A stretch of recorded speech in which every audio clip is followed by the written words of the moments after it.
Welcome, ladies and gentlemen. My name is Theron Schaub. Thank you guys for coming tonight. Excellent.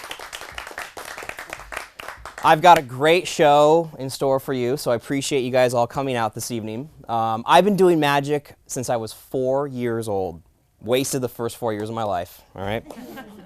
And tonight, I've got 3 short things for you, okay? And I always like to start every show with an audience choice. You guys are going to get to pick the very first magic trick that I do, okay? You have 2 options. Option number 1, I can perform a very elegant, very sophisticated piece of magic. Option number 2, I can show you the dumbest trick in the entire world. We'll take a vote by round of applause, all for the sophisticated, elegant piece of magic. Okay? And all for the dumb trick. Yes! Dumb trick rules. Well, ladies and gentlemen, I'd like to introduce to you the beautiful red silk handkerchief. And for your entertainment pleasure, the dumbest trick in the entire world. I'm going to place the red silk handkerchief down inside my fist like this, okay? Then I'm going to grab some magic pixie dust from the pocket. And wait a minute. You guys are all looking at me like you don't trust me. I'm trying to help you guys. Look, the silk handkerchief really is in the pocket or in the hand, okay? Magic's based on trust. So we're going to try this one more time, but with a little bit more trust on your part, okay? So look, we'll try this again. For your entertainment pleasure, the stupidest trick in the entire world. The silk handkerchief goes down inside the fist like this. Little magic pixie dust, and watch. We now have an egg. The silk is in the pocket. Thank you very much. Okay, how would you guys all like to learn how to do this magic trick, yeah? Excellent. I'm going to teach each and every one of you how to do this trick so you too can go home, fool small children, and that guy back there, all right?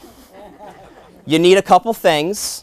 You need a what we call a magician's wooden egg. Oh, I know. Do you know where to get a wooden egg? No. A wooden chicken. All right. Once you have the egg, you hollow it out so a second silk can fit inside. Now, here's a little bit of a setup, though. Okay, so here's one of these silks starts off in the pocket. Okay. Now, keep in mind when you perform this, guys, please make sure that the silks are the exact same color. You would not believe. Okay. The second silk goes here, and you place the silk down inside the palm of your hand, and you tell the audience that you're going to show them the dumbest trick in the entire world. And you proceed to place the silk down inside the fist like this, and what we really do is place the silk inside of the egg. This is what we call lying to your audience, okay? Produce the egg, reach into your pocket, pull out the silk, and take your bow. Thank you very much. Excellent. There is one thing, though. There is one thing. You can't expose the giant hole on the back side of the egg. If you expose the hole, don't panic. Simply do as I do.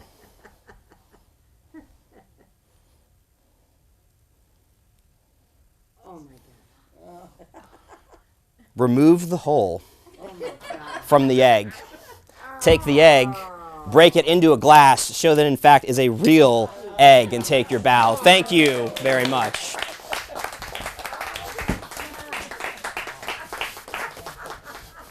How are we doing so far, team? Doing pretty good? Excellent job. Okay, can I borrow a $20 bill by chance? Is there a 20 that we can, back there? Excellent job.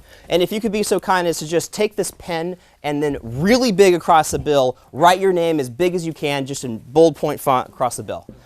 Great. I just don't want you to think later that there's a duplicate bill. Does that make sense? Okay. And we'll pick this up as well. Looks good. I'll grab this and keep the pen. So we'll show this here. Can we get a shot of that from the camera there? This is a $20 bill. Excellent job with Jason's name on the front. Yes? You guys can see this in the audience too? Yeah. All right, here we go. Watch the $20 bill. We're going to take the bill like this, and we're going to fold it up into a nice, neat little packet like so.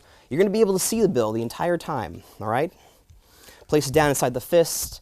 Now we need one more thing, though, guys. One more thing. Keep it right here. A little bit of heat. Watch. Gone. And that concludes lesson 1 of Scam School. Thank you so much, ladies and gentlemen. I'm just kidding. I'm just kidding. Sir, I know you must feel kind of awkward at the moment, but don't worry. We'll get back to your bill by the end of the show, okay? Because right now I kind of want to move on, and I need a couple people to help me out. So would you mind helping me out as well? Two over here, please. Thank you so much. And would you mind coming up on stage, and then you, sir, in the back? Excellent. And you guys can just kind of line up right here. Any order is fine. And then we can face the audience, too, as well. I've got some things for you, okay? Hi. And then your name for the camera. Lisa. Hi, Lisa. Theron. And Heather. hi, Heather. Nice to meet you. Jean. Hi, Jean. And Art. Nice to meet you. Ladies and gentlemen, give them a round of applause for coming up on stage, being brave people. I have a board and a marker for you. Thank you. And a board and a marker for you. Excellent. A board and a marker for you. And a board and a marker for you. Very simple job, guys. I just want you to draw a very simple picture or just an object that has some meaning to you. Okay? Like, for instance, if I were to draw something, I'd probably draw like a top hat because I'm a magician. But I want it to either maybe it's something that you do for a hobby, or maybe it's work-related, but some simple drawing that you can draw in about 20 seconds. Now, please do not draw a smiley face, do not draw a stick figure, and do not draw a house. We get way too many of those, okay? All right, do you guys understand the instructions? Yeah. 20 seconds, go. Now, here's the deal, guys. The reason why I have them draw a picture that has some meaning to them is that I'm going to try to figure out what picture goes to what person, okay? And when we have a drawing that has some sort of emotional reaction, it's easier for me to understand who drew what picture. Does that make sense? Rather, it's just like a random object, okay? So how are we doing, guys? Doing good? When you've done drawing the drawing, cap the pen, drop the pen on the ground for dramatic effects. Excellent. There's 1. There's 2. There's 3. There's 4. Do we have all 4? And could, Art, can you grab all of the drawings for us, please? And make sure that they're all face down, and then just give them a little bit of a mix too, okay?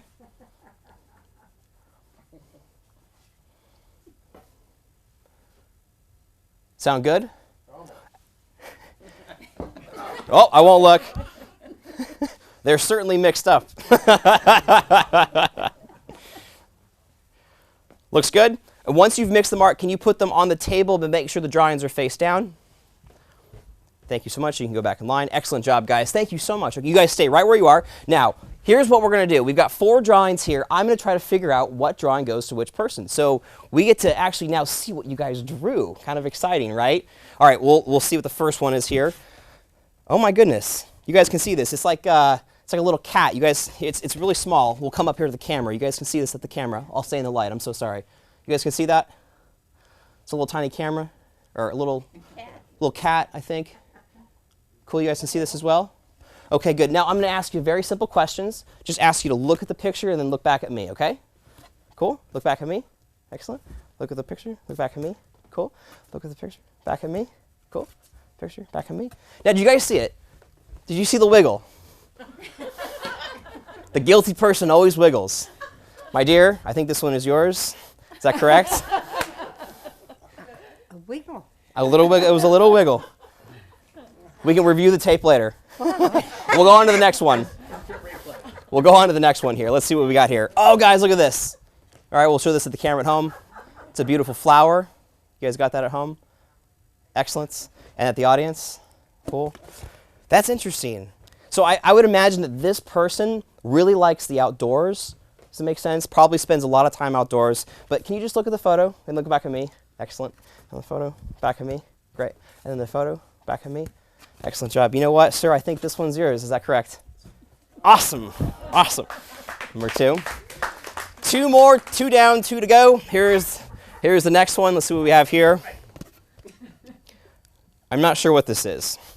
You guys can see this? Is it a sailboat? Yeah? You guys got this on camera? Excellent.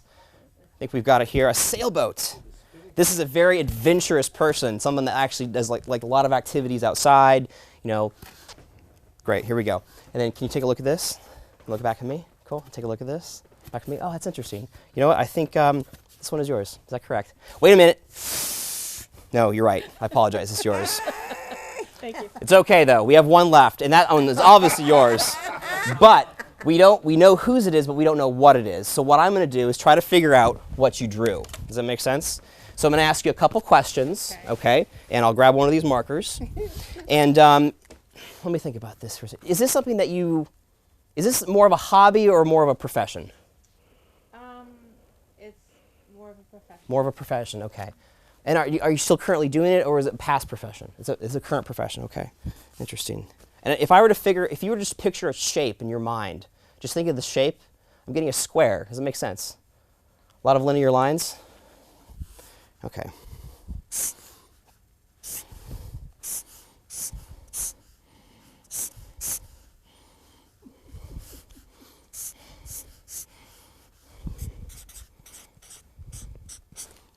think I've got it. Can you hold this face down for just a minute? Okay. And then we're going to reveal reveal this. Is this a book? Uh-huh. She drew a book. Can you please hold up what I drew? A book. Thank you very much. Give them a round of applause. You did a great job. Thank you so much. You can return your seat. Great. Awesome. You can keep this as you want. Thank you so much. You can keep this. Thank you so much. Appreciate it, and thank you, sir. Excellent job, guys. You guys can have a seat back.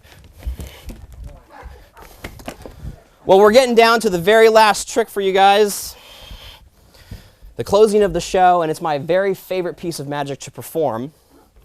It is called the cups and the balls. And the cups and the balls have been performed for thousands of years. They used to perform this trick on the streets of the Renaissance, and they always worked in pairs. There would be two people, one person doing the magic, and his partner, which would be behind the crowd, pickpocketing your wallets and valuables. So what I'm going to share with you guys today is what the magician would do to distract you from your valuables. Okay? All right, excellent. Let me explain the props. We have 3 solid silver cups, okay? And the interesting thing is cup number 1 can pass straight through cup number 2. Cup number 2 goes straight through cup number 3, but only quicker. Now, they do look absolutely solid, but they're not. The magic wand, if you hit the inside of the cup at just the right spot, it actually goes right through the back of the cup. So now that we have the 3 cups, the 2 hands, the magic wand, we need a few other players in this game. We have 3 balls, 1 ball for each one of the cups. So watch the cups, watch the balls. Here we go. Ball number 1. Gone. Ball number 2. Gone. Ball number 3. Gone. With a tap, where do they go? Right back to the little home again, right underneath the cup. Thank you very much. Some people say I move too fast at this, so we'll isolate the center ball right here, and we'll start with the ball here on the right, just like this. Just a tap, it disappears, and it joins its little friend underneath the center cup. Now, of course, I can go from right to left to right. Doesn't matter. I am ambidextrous. Remember, there's no balls underneath the side cups. There's always 3 in the center. Thank you. Now, when I first started to do this trick, I got confused because I would place 3 balls under the center, make a magical gesture over to here to cause 1 ball to go over here. But when I got here, the ball wasn't there. The strange thing is, when I got back, 1 would be missing. And I thought to myself, where could it be? Must be over here. Of course, I can write this confusion by putting 1 ball underneath each one of the cups. So most people don't believe I actually have 1 ball underneath each one of the cups, and I really do. There's 1 there, 1 there, and 1 there. But let's make things even easier for you. We'll take 1 of the balls, and we'll put it away. In fact, we'll take 2 of the balls and put it away, leaving only 1 ball underneath the center cup. But if you weren't paying attention, the ball over here has come back. And you're probably trying to figure that out. Well, see, I tricked you. I only pretended to take the ball in this hand and really kept it concealed over here. So while all of you watching my hand go to the pocket, I simply came by and released the ball. Does that make sense? But if I really do take the ball and place it in the pocket, how many balls do we have underneath the center cup? Well, actually, no, there's 3 balls. 1, 2, and 3. So if I take all 3 balls, though, because some people think I use more than 1 ball, and I place all the 3 balls in my pocket, and I would be using the extra ball, what cup do you think it would be in? This one right here? Well, actually, it's a little bit bigger, but see, it's slightly bigger. There's number 1 there, there's number 2 there, there's number 3 there, and ladies and gentlemen, there's the lemon. Thank you very much. We're running out of time, so ladies and gentlemen, look, the last thing is we missed $20 from the very beginning, so I'm going to leave you guys with a magical moment. If I take this lemon like this, and we cut open the lemon. Inside the lemon, ladies and gentlemen, there is a $20 bill. But could it be, let me open this up, let's see if we got it, with Jason's name on it. My name is Theron Schaub. Thank you so much. You guys have a wonderful evening, okay? Appreciate it.